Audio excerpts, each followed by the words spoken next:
Mine's at Bellevue, right across the street from Bellevue.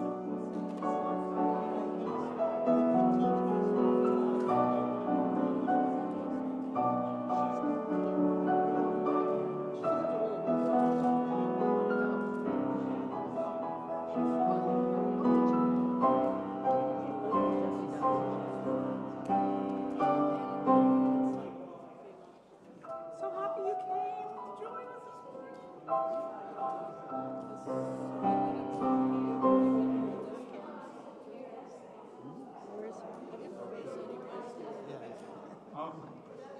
My Lord.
morning.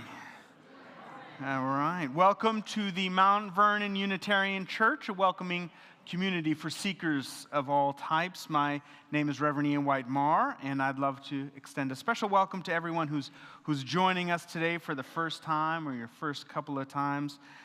It's always great to see you. I'll be circulating afterwards. We hold sacrament outside, coffee. Come say hi to me. It's great. We had a bunch of people for the new members class yesterday, which was really fun. So if you want to learn more about that, come say hi to me as well. Also, as you notice, 1, 2, 3 candles now. Now, we're going to try this out. We'll see what's going to happen. But if you sit on this side, you don't have to. There's never been a bigger mistake than telling a Unitarian Universalist what they have to do. So you do not have to do this. But if you like, you can light this way and go up and around that way instead of everybody going this way. So just saying, you might try it on. At any rate, it's there for you if you want. We have our spring plant sale that's been going on. It's going to run for a couple of more weeks. Who wants to just raise their hand if people want to know more about that? They can find out. Anybody? Any daring? So okay, keep your hand up. All right, come talk to the person with the raised hand. My eyes do not let me see that far, so maybe some of you relate. But who is that? Oh, Stephanie. Come see Stephanie. I just can't see that far, but come see Stephanie and you can learn more about the plant sale. Also, sort of in tandem, if you have not walked back down through the upper and lower gardens anytime recently, please do. Please do. Mike Arnold, Mike Walker, Leah Chowdhury, and Catherine Tobin have been busy out there. They've been planting hundreds of native perennials this week. It is beautiful. So if you like, it's a nice day. Grab your coffee, go out, take a look. It's gorgeous out back. Our annual meeting is coming up, and there's a bylaw change that we really need to make. It's about how we fund ourselves and how we deal with our endowment. So we actually need to make it to balance our budget this year. So that doesn't mean that you should just pass it blindly. Please ask questions about it. The board is going to have a table set up during coffee hour to answer any questions about the endowment revision, about the budget, and also the new governance model they're going to be talking about. The Finance Committee is holding an in-person meeting on Tuesday night at 7 p.m. right out here. Monday? It's good to know. It's good that we're a village. It's good to be helped. Monday night at 7 p.m., you can learn more about how we spend our money, how we prioritize it, why we spend it in a certain way. It's really great to know these things. So please come Monday night at 7 p.m. And if you want to help us spend money, we are having an auction. There used to be an auction, then it went away, but now we're bringing it back. It is called In Full Bloom. It's May 11th, so there's going to be a light dinner, a raffle, a silent auction, a live auction. There are things like a country home in the English countryside for a week. You don't get to keep it. You got to give it back, but you get to go for a week. There's Barbie dolls. There's an energy audit of your home. I have a 7-course meal that's in there, right? So bid up. Come to my house. It's going to be a lively event. Tickets are $20, and you can sign up in the lobby. We have a vision drive happening today. So if you would like to stay after the service, it's on the last 4 sermons that I've preached about what are we becoming. So please come. We've had 2 of these so far. About 50 people showed up each time. They were super fun and really interesting. And honestly, there's a lot more. So check out the newsletter. If you're not on the newsletter, just go out to the membership table. They'll get you signed up. A special congratulations to Reverend Eleanor Pease, who's one of our affiliated ministers here. She was certified as a board-certified chaplain by the Association of Professional Chaplains this month. It's a big sort of journey for her. It takes years to actually get that official certification. So thank you and congratulations, Eleanor. Yeah. Our lay minister today is Kathy McDonald. So with that, let us begin our worship.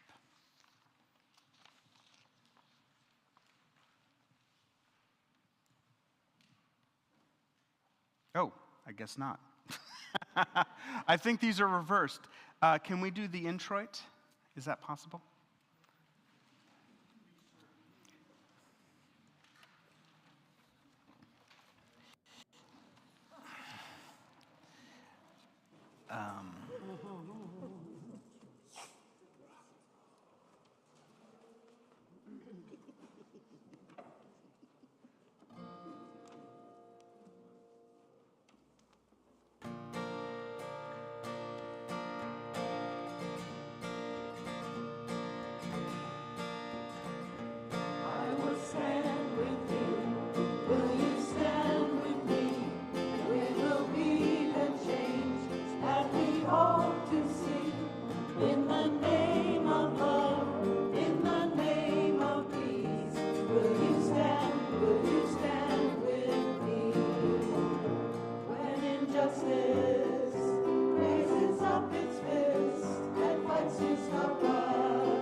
There was a surprised look on Mark's face because he was like, Ian, that's not the order of service. And there's a reason, because I messed up the order of service. So now we're going to test Ria's I know. Throw it. It's ruined. So we're gonna test Ria's improv skills now. I know. I'm so sorry. She's majoring in jazz. Like this little. No, she's not. Okay, she's not. Will the ushers please come forward? And we're going to take our offertory. This month, this is the final month, the final week for our offertory, which is split with the Friends of Guest House, which helps women successfully re-enter the community from incarceration. So this was founded in 1974, and since then, the Guest House has helped more than 5,000 women break out of the cycle of recidivism and reunite with their families. The guest house programs include case management, mental health, substance abuse counseling, and life skills training. And they work in the greater DC area.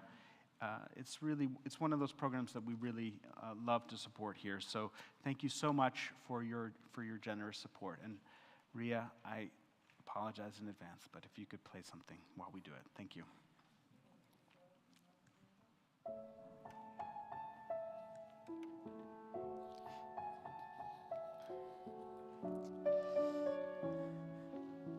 What do we do? Sing. Yeah.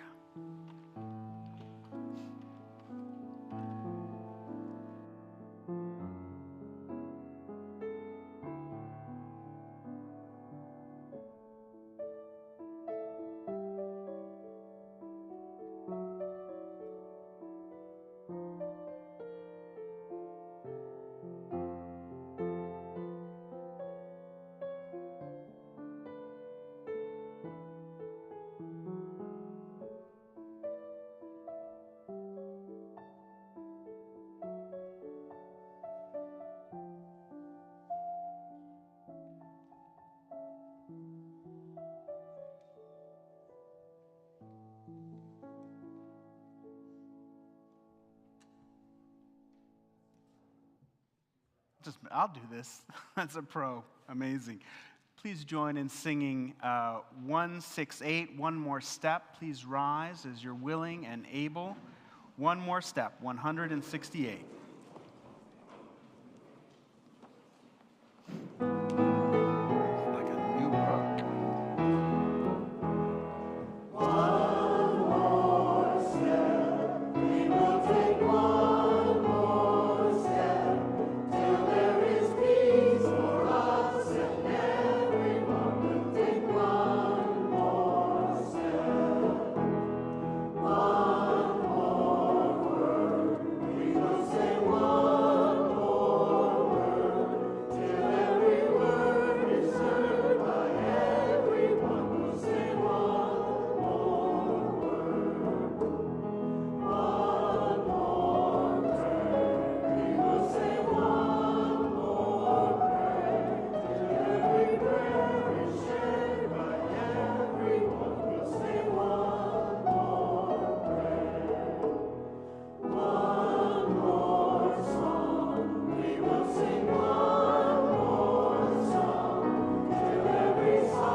You may be seated. Our chalice lighting this morning is entitled, We Light This Chalice. We light this chalice, remembering and honoring our own tradition and celebrating the rich diversity of traditions among us as we search for justice, meaning, and purpose. May we remember that justice, meaning, and purpose live first in deeply listening to one another. Please join me now in the reciting of our covenant of Mount Vernon Unitarian Church. It's in your order of service. Love is the teaching of this church. The quest of truth is its daily task, and service is its prayer. To dwell together in peace, to seek knowledge and freedom, to serve life in community, to the end that all souls shall grow in harmony. This is our covenant with each and with all. And now please open your teal hymnals for our meditation hymn, 1023, Building Bridges.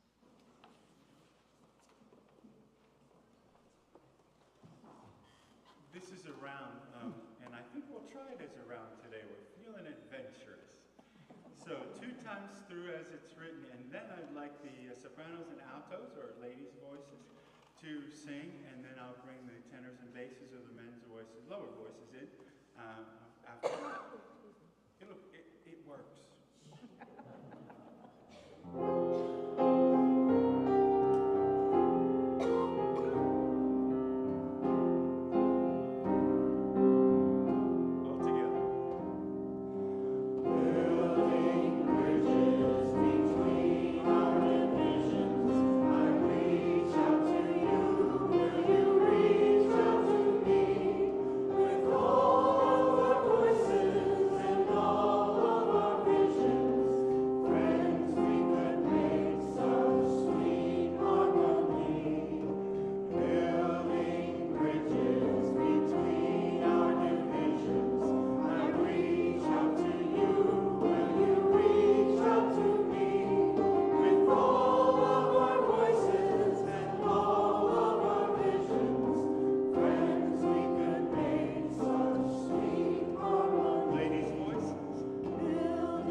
I invite you now into a period of meditation and prayer.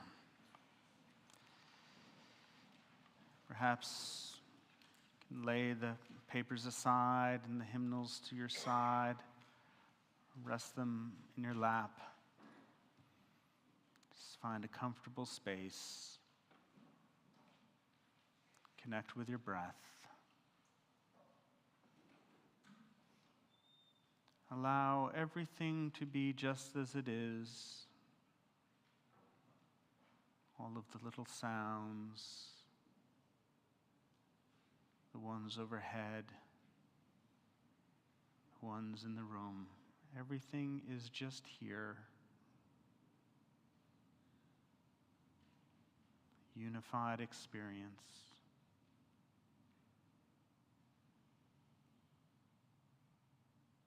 Just breathe.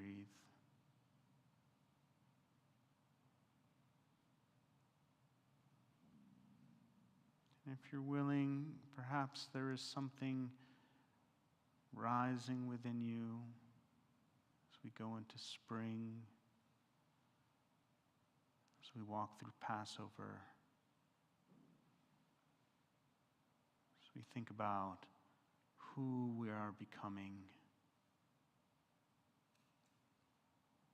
What does it mean to think about justice and love and belonging?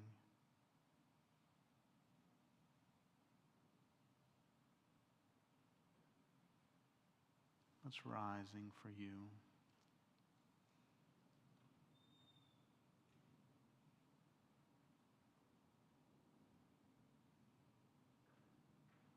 Just rest in the silence.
Please join me in singing our children out. It's As You Go, which you'll find printed in the order of service if you don't know it by heart.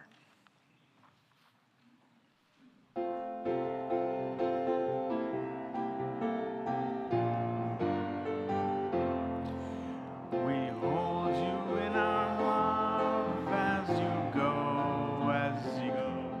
May your heart be at peace as you go. To nurture the spark of your precious love. We hold you in our love as we go.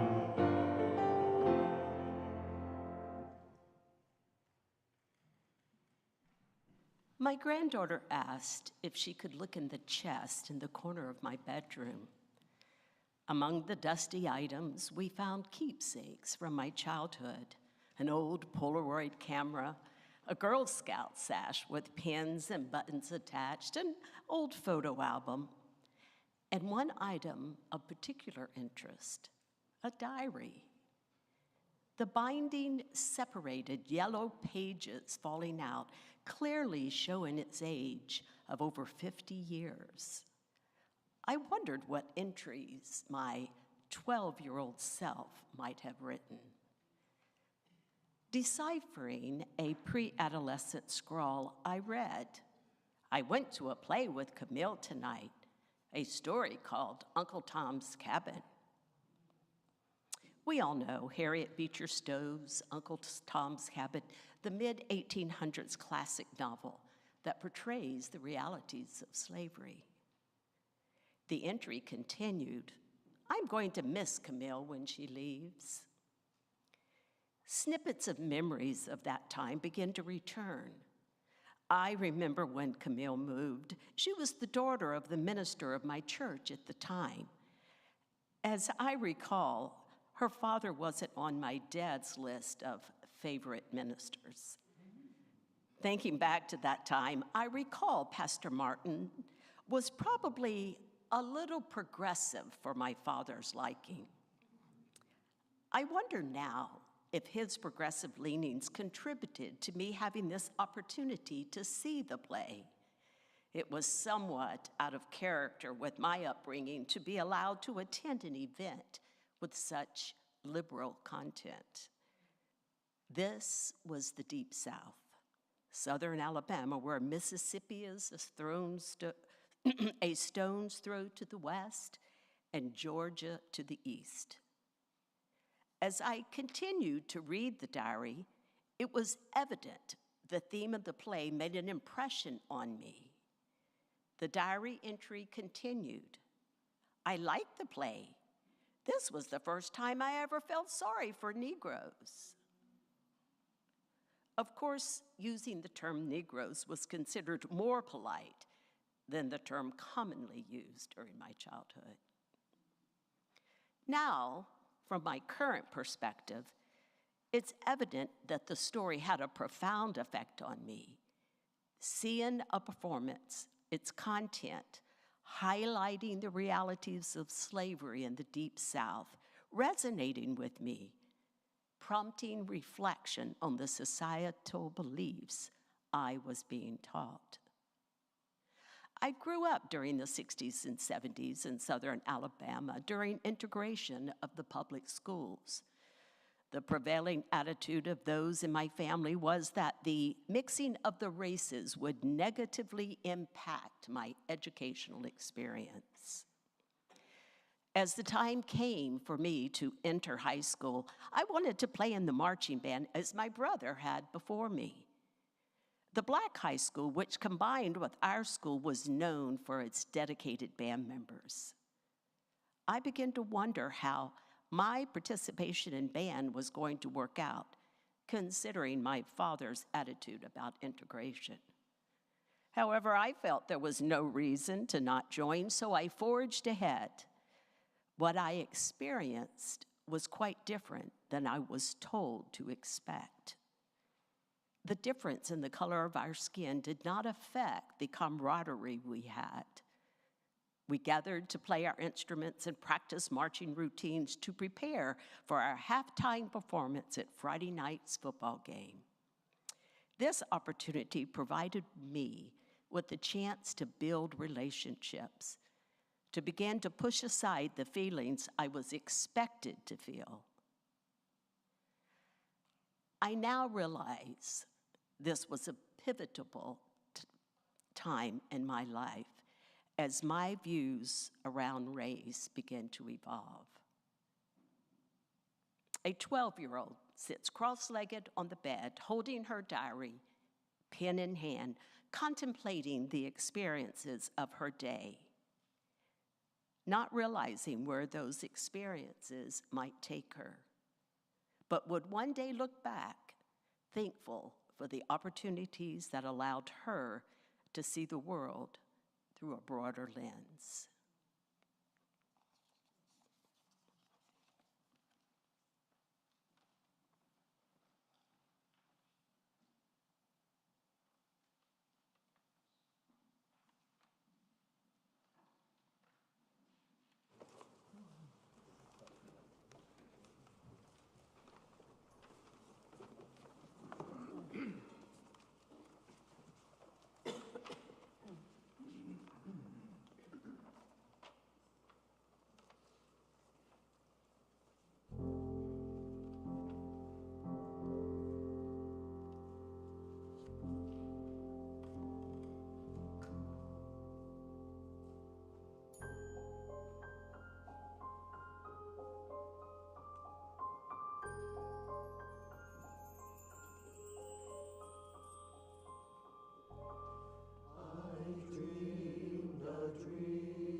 Tough to follow.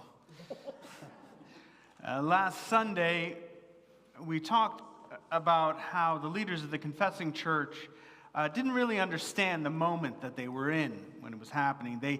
They misunderstood what the Nazis were after. And they made decisions based more on preserving their self-interest rather than preserving humanity. And many of those who survived lived with deep regret for not doing more when they had the chance. And it's hard to know, truly, when you're in that moment, but there is a sort of palpable sense often. And I've come to call these situations the times when we're called to do more as character-defining moments. They are moments that test not only our mettle, but also our understanding of who we are as moral beings. Now, there are very few truly immoral or amoral beings, people. Humans live with a moral compass that we believe guides our actions, our behaviors, our friend groups and our associations, our political associations, our concepts of patriotism, and even our understanding of God. And regardless of where we sit on the political spectrum, we typically hold our political views because of how we understand the world from a moral perspective. But it's not that people who disagree with us are immoral in the sense that, I mean, we might call them immoral, but they might call us immoral. We're both operating from a sense of understanding the world from a moral vision. And if you ask people, most would say that they are very convicted in their moral views. This is who they are. But in reality, most people have a strong tendency to overlook and protect people close to them who commit immoral acts. You know, so when we look back on the rise of the Nazis, it's not uncommon to hear people think or believe, like, I would have been part of the resistance. And maybe you would have. But statistically, it is much more likely that not only would you have not joined the resistance, but you either would have been silent or possibly even supported them, even if you disagreed. And I don't mean that as a personal affront. I too am convicted by the numbers. The numbers just tell us that when character-defining moments like those happen, most people either abandon their moral compass or adjust it in a way so as to make not confronting the situation justifiable. And this seems to be a perennial question for humans, right? Why, in the face of what we believe is immoral, do we fail to hold perpetrators accountable? I was living in Boston when the Catholic clergy abuse scandal broke, and one of the questions that came up over and over again was, why did it take so long for these horrors to come to light? People knew. So why?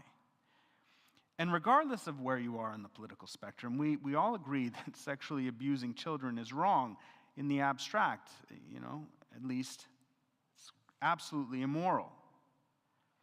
And, I remember reading an article of this one particular parish that held a vote of confidence in their priest despite having charges leveled against him.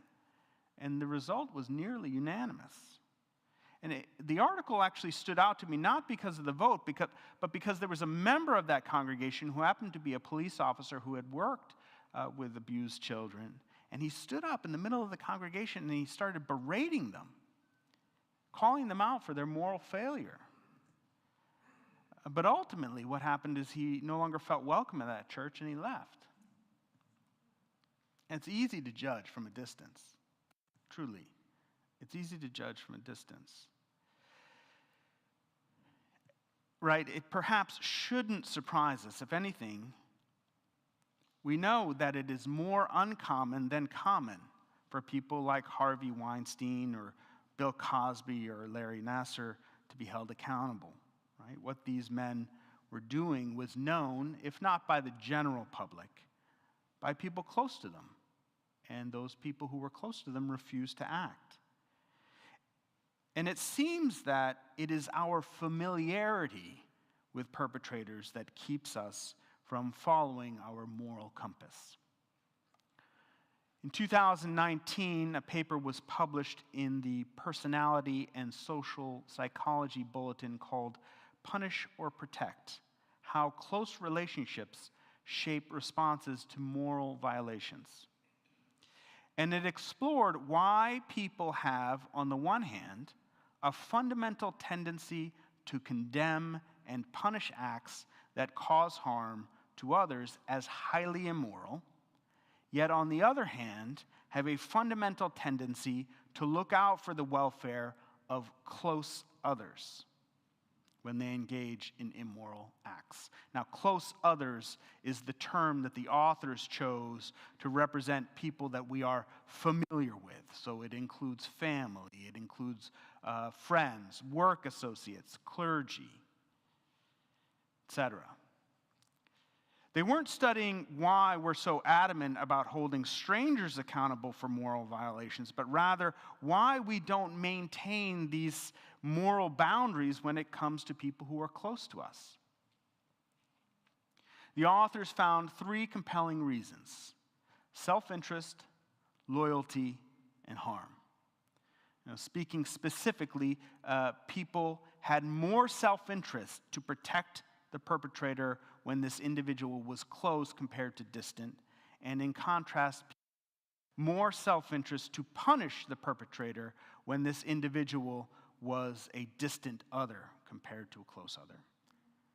People viewed it as more disloyal to the perpetrator if the individual was a close other compared to a distant other, and they viewed it as more disloyal to others in society to protect a perpetrator if this person was not familiar to them.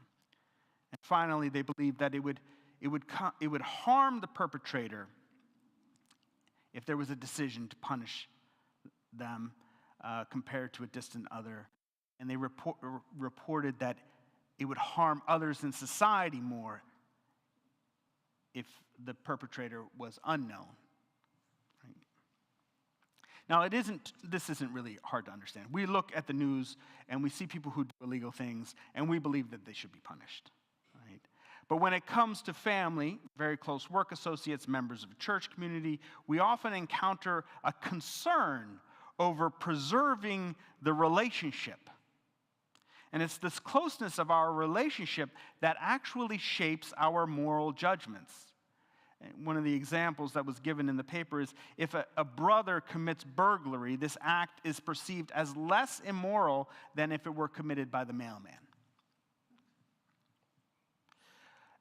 And as a result, protecting one's brother seems justifiable when turning one's brother into law enforcement is seen as an overreaction. And additionally, people engage in a more lenient form of punishment that is aimed at making oneself feel morally justified when preserving the relationship. Now, there's something intuitively true about this study. It's good to have research that backs it up, but we've also all had life experiences that have taught us this same lesson over the years. Some of us have particular family situations that have allowed one member of that family to take advantage of that dynamic constantly. Not everyone, but the ones who know, you know, right? And we've also seen it with local business people or politicians who have their sins minimized or washed away because they're such good people. Like, if you knew them, they're good people, right? And this notion, however, gets expanded sometimes in ways that we don't expect. Right? The Sentencing Project found that black men are nearly 6 times as likely as white men to be incarcerated. And a report by the U.S. Sentencing Commission found that black men receive sentences that are 19% longer than white men for the same federal crimes. And one of the insidious dimensions of white supremacist thinking is that all white people are somehow family to white people, while black people are somehow other.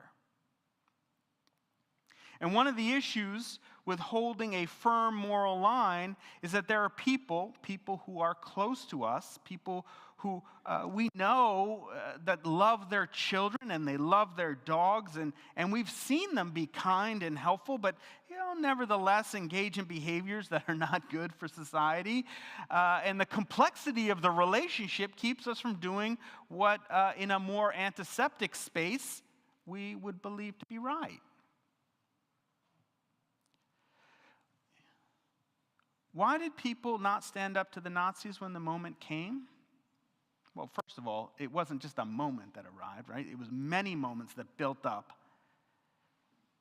But the truth is they probably knew some of them. And they probably didn't know socialists or Jews, or not in the same way, right? Not in a close way, which allowed them to become other. But we can see this also even in our own denomination, right? One of the reasons that very small churches, let's say churches under 50, for example, will always be stuck there, they'll never grow, is because one or more fairly toxic people are allowed to have a very large say in how a congregation is run. And visitors come to that church and it's pretty easy to discern, it's quick to discern that bad behavior is tolerated and they don't stay. At my very first church, we had a woman with a reputation of being nasty to everyone. And in my second week there, the vice president told me a story about how she threw butter on another woman, laughing uncomfortably as she looked at the ground. What was happening in that moment is the vice president was facing this profound moral conflict and probably seeking some sort of pastoral absolution in telling me this. Because the right answer would have been to show the butter chucker the door. We don't throw butter on people here. We don't, right? But she wasn't shown the door because she was family. In larger churches, this dynamic is often mitigated because people who behave in toxic ways are not allowed, typically, into positions of power because there's more people to choose from, but not always. You know? Churches are particularly susceptible to this dynamic because we are pastoral organizations, and we say things like, all are welcome, which is not true. It's not, and it should never be true. It's actually a terrible line, right? We say it almost in a version of marketing. You'll see it in front of churches elsewhere, right? Like, all are welcome, and on one level, I know what they're trying to say. But when I say that, I often get pushback because there is a high value in wanting to create close others, which is good. I actually am in favor of that. But churches not only get understood as places of spiritual formation, right? But it's where you get to be close with people. You learn to expand your sense of like what is possible in this world. But people should not be allowed to behave in immoral ways or just, bad ways. Because that leaves the victims of that behavior isolated and vulnerable. That's what happens in the family, if you know that family dynamic. Why are churches segregated?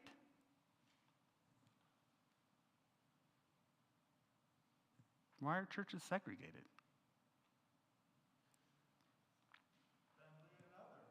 What's that? Family and other. Family and other. In the dynamic of where a congregation is mostly white, people of color visit, they experience behaviors that indicate what it means to belong, and they are often excluded from that meaning. Or they experience racism, and instead of holding the person who perpetrated the racism accountable, it's minimized. Because, the perpetrator is family. And, don't worry about it. They're so dumb. That's not who we are. From a distance, we can call it out and say, yeah, that's who they are. Right? But whenever, we hear somebody at a Republican rally be like, I'm not a racist. We're like, we're pretty quick. Right? Yes, you are. Because a lot of us don't identify as a close other with the Republican Party. But make it a family member, and it becomes more difficult. We are social animals. This is not a problem. We're social animals, and we seek out socialization. And I actually believe we need others to become the people that we are supposed to become, right? For me, God is not a thing in the sky. God is a mutuality. It is this life force that is bonding us and building us and growing within us and growing us together. So my mind became a little more alive when I first heard that Martin Buber line, that famous phrase, the concentration and fusion into a whole being can never be accomplished by me and can never be accomplished without me. I require a you to become. Becoming I say you. All actual life is encounter, which is a poetic way of saying, like, I need you and you need me for us to become whole beings. It's a spiritual journey of belonging to one another. So socialization is not a problem, but family is not a problem in itself. It's a fundamental truth, in my opinion, which explains why it's so hard to hold people accountable for bad or immoral behavior. When these people are close to us, when they have become part of our cosmos, when they have become part of our becoming as a whole being, holding them accountable or even letting them go threatens the wholeness of our being. Something of who I am will be lost if I put up a boundary, if I hold this line, if I say this is not acceptable, because it might mean that this person no longer has a space in my life. And we might be okay with letting a relationship go with the ones that, if we've been victimized, right? But it's harder when someone else has been victimized, and we must take that loss on for ourselves to be consistent with our moral vision.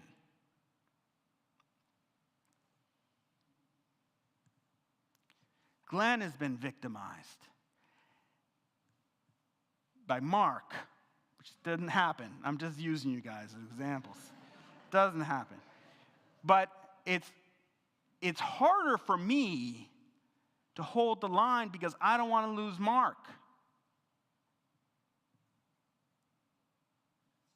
And so I yeah, exactly, that's good. But what happens is I let the harm that happened to Glenn occur.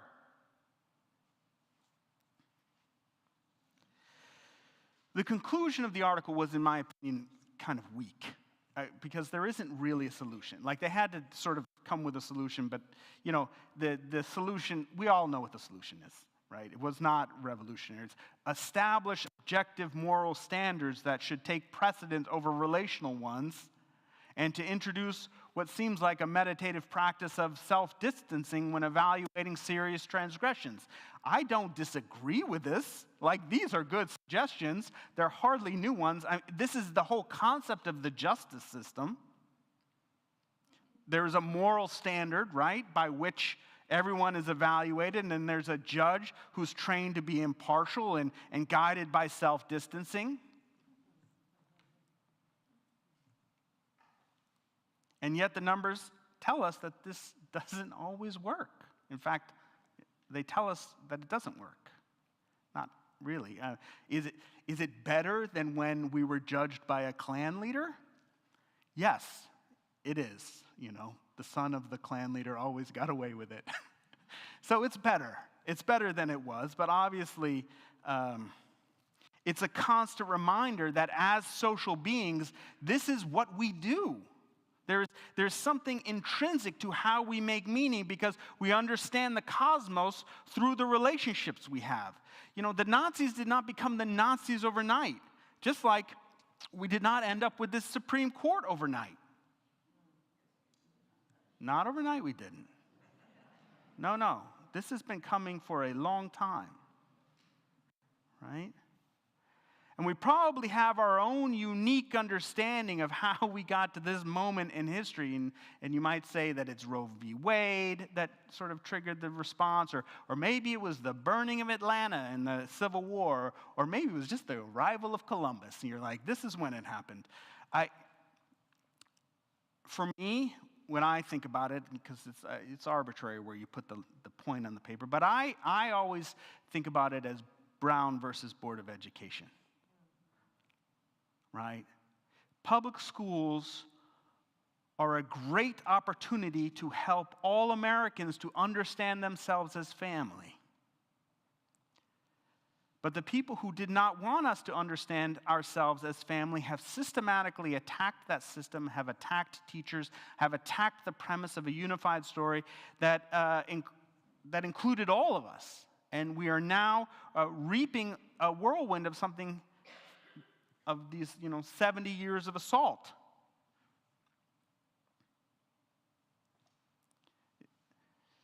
The idea that you went to see Uncle Tom's Cabin and you had a conversation about what it was like to in the drum line, who's going to hold their part, expanded the world of the close other. And that has been attacked. We sing songs that say the whole world is our family. But in reality, we don't actually believe that.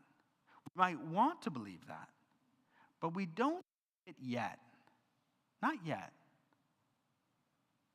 And perhaps the best thing that we can do to further that vision is to engage ourselves introspectively, asking, who is the close other to me?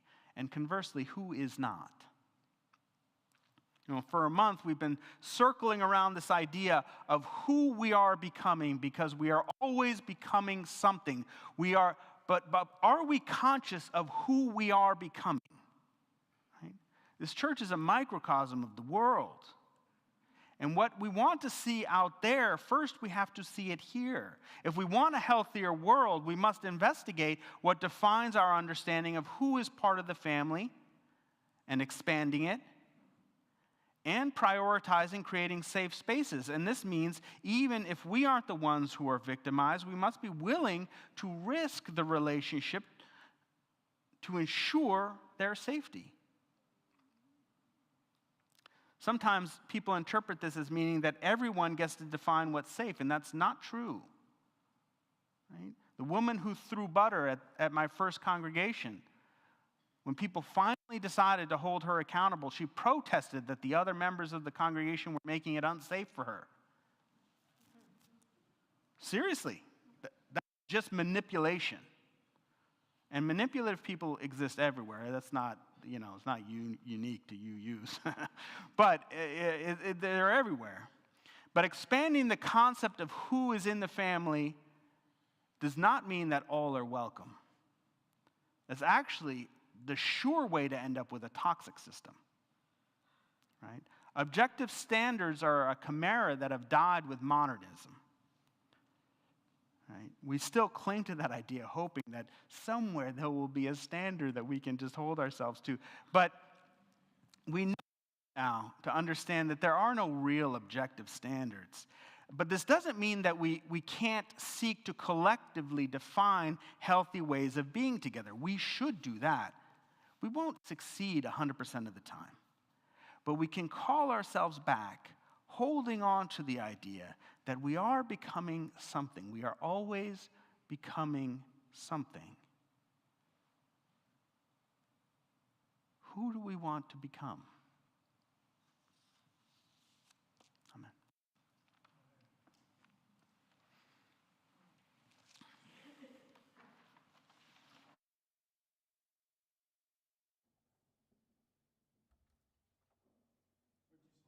Willing and able, and join me in singing Break Not the Circle, 323.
Please join me in the extinguishing of the chalice.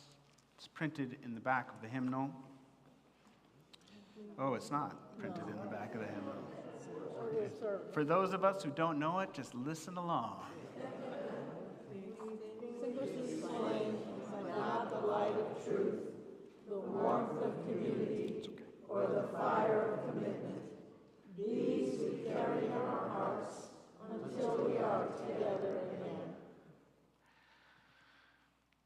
Source of life, God, my darling, inspire us with that vision of the ever-expanding circle, the one that embraces all of humanity, knowing that boundaries are necessary to recognize and take care of the worth and dignity that each of us has. And awaken us to that deep, deep interwovenness where we are all together in the space beyond any boundary that we might make. Space where we just exist in presence, no label, no name, just the interwoven relationship of it all. And fill us with courage to know there are times when you have to say no if you want to say yes to the healthy world. Amen. Go in peace.